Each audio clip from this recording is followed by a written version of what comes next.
Intelijen Ukraina dituding melakukan perekrutan puluhan aktor. Perekrutan itu disebut untuk merekam bagaimana pasukan militer Rusia membakar rumah para warga sipil.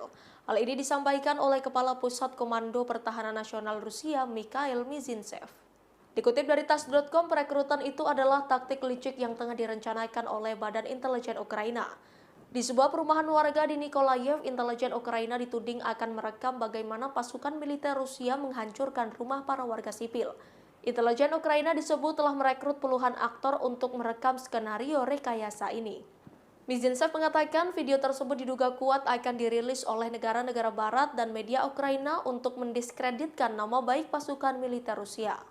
Mizintsev menyebut pabrik kebohongan di Ukraina memproduksi berita palsu tanpa informasi terpercaya dan objektif atas pemerintah negara barat. Sebelumnya, Presiden Rusia Vladimir Putin dituding telah merekayasa momen kunjungan ke sebuah rumah sakit. Diketahui pada Rabu 25 Mei 2022, Putin menjenguk tentara Rusia yang terluka akibat konflik di Ukraina di sebuah rumah sakit di Moskow. Namun media asing memberitakan bahwa tentara Rusia yang menjadi pasien di rumah sakit tersebut hanyalah aktor. Aktor ini diduga kuat sempat tampil bertemu Putin di acara lain.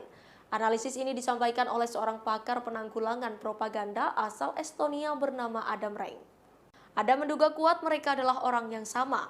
Menurut Adam, Putin sudah sejak lama menggunakan aktor untuk kepentingan gimmick media.